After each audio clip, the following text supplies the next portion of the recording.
Thank you again for agreeing to do this. It's alright. I want to start by asking you, what are you up to at the moment? So at the moment, my jobs have actually changed a bit now. So for the past, how long has it been now? God, like 8 months.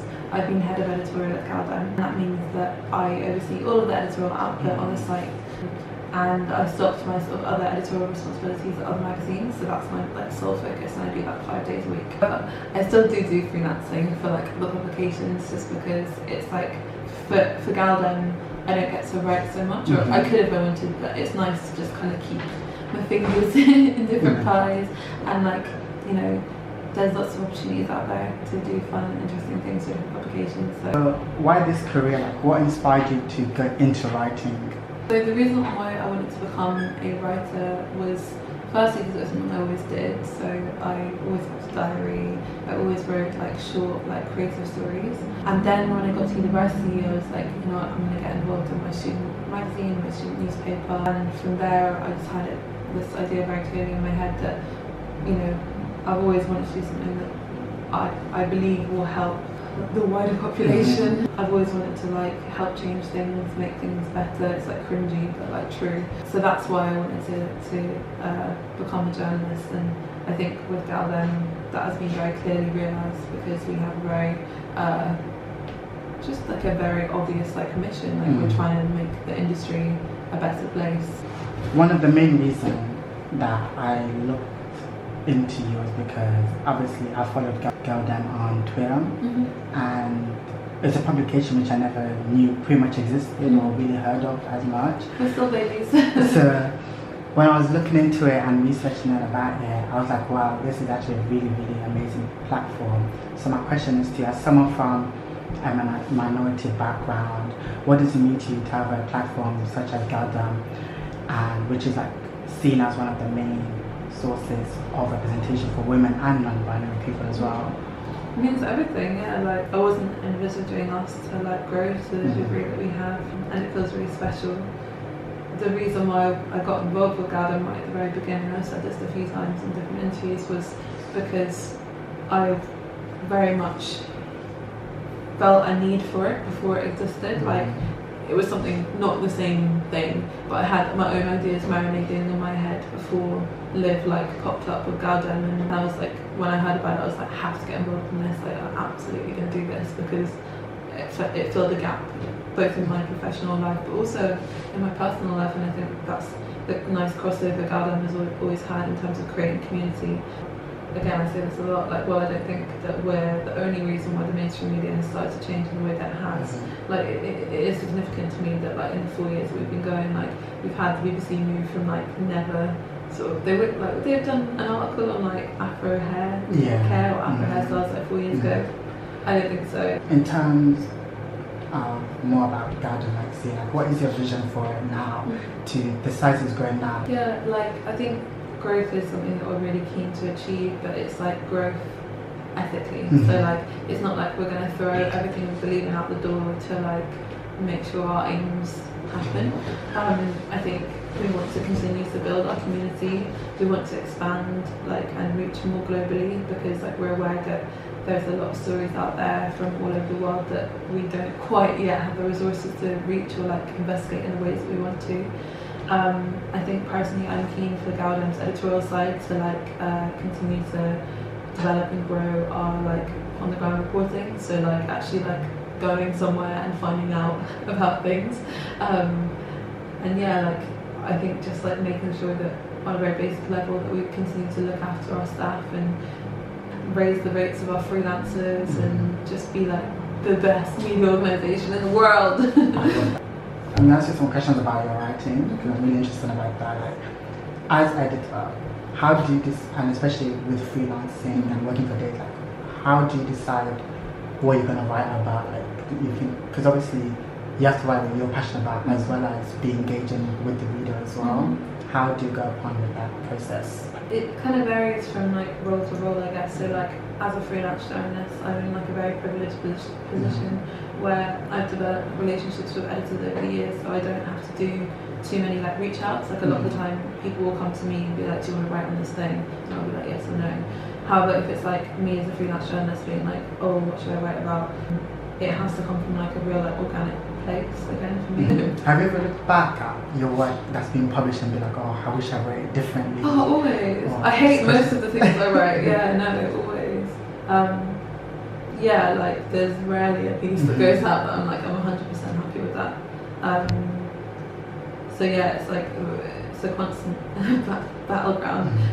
But then every now and then I'll have it where I'm like publish something, read it, I'm like terrible. 6 months later I'll read it again, I'm like, oh, that wasn't actually so bad. It goes on. Yeah.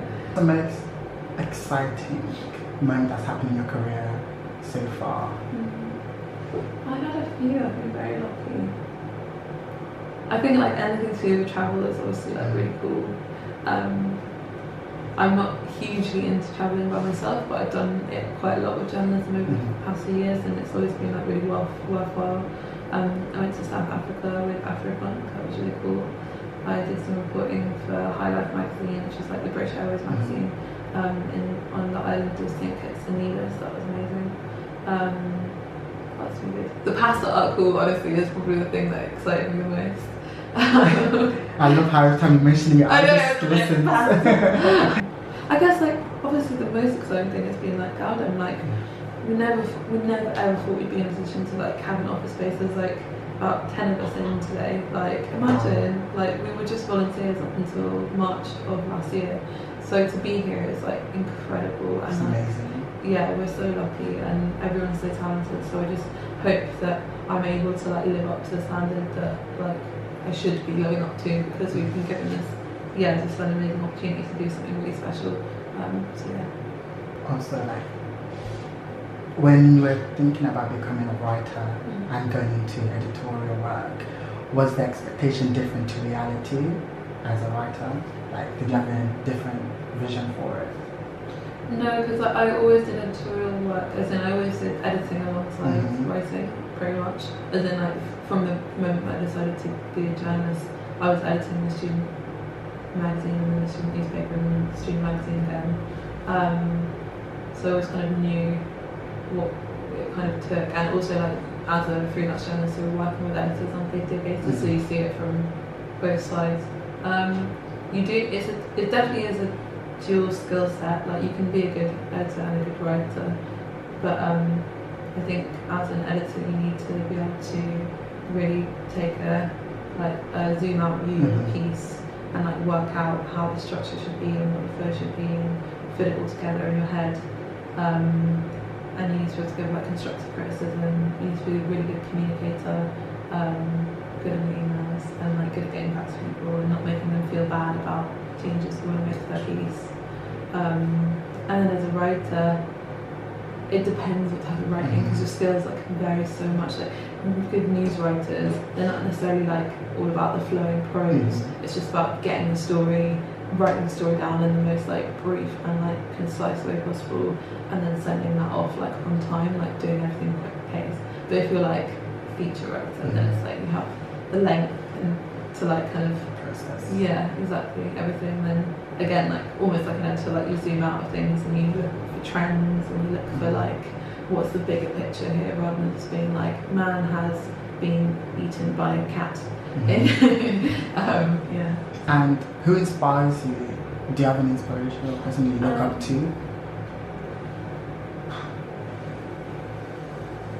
Oh, I have so many. It's hard to say. Like, there's like a few. I'm part of this like WhatsApp group, and on there it's like loads of amazing like slightly older either former journalists or current journalists in the media industry, and I'm always super inspired by them. So that's like people like Athol Hirsch and what's in there, Charmaine Lovegrove, Kendall Hennessy, FT.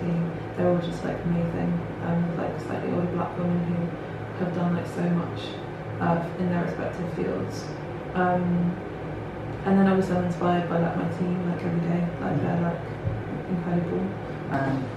Going back to your career, because you previously worked at Days Magazine, like how did you go about getting that job? Like how did that go about and how was it feeling? So, in short, my career went something like finish uni. I'd done work experience in uni, and then I decided that I wanted to do an NCPJ in journalism, like get a journalism qualification.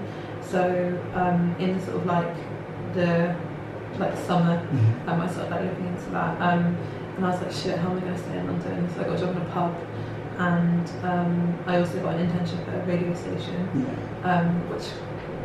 neither of which were very good. And then while I was doing that, I applied for the NCJ, and I also applied for funding through that.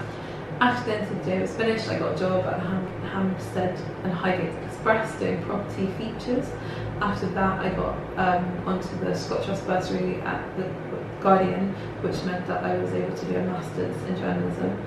After that, I got an internship at the Financial Times for 6 months. After that, I got an internship at Voice for 3 months, and then after that, I got contacted by Days, who I'd written for freelance a little bit, and they were like, would you like to come on board for a 3-month project? And after that project was finished, they were like, would you like to stay on like I was doing weekend editing, so I was doing 2 days a week, like out of office, Saturdays and Sundays. So yeah, that was how it happened. It was like I got a shit ton of experience, I got all my qualifications, and then I landed sort of feet up. Days is like quite a special place because it takes on a lot of people with very limited experience who they like see talent in. I think, but it's like, it varies from section to section, desk to desk, but that seems to be the way in which they operate. And it was some of the loveliest people. Like, people have had different experiences with Days, but I loved working with Days. It was like really positive for me, and like it's not like the most newsy of newsrooms. It's not like it's not like what we're doing here. But I'm very grateful for what I was able to do with them, and it was like a really good year-long sort of stint. But I did weekends for them. How were you able to stay motivated throughout? Because obviously you went for like pub work and radio, interns, and then especially living in London was really expensive as well. How were you able to oh my god, I'm gonna keep going and keep pushing forward as a black woman trying to break through into the creative industry as well? I had girls in firstly, I had my community, so that was really important. I think everyone should and could, not should, should try and find their community. Yeah, they can. Unless you're like an introvert, which is also fine. And then secondly, I was always just very passionate about what I was doing, and I don't think it's I wouldn't encourage anyone who's not certain about being a journalist to go on this career path, because you have to really care about stories and writing and wanting to change the world. Otherwise, what's the point? Do something else that pays better. No, I'm joking. I just think it's important to be passionate about it.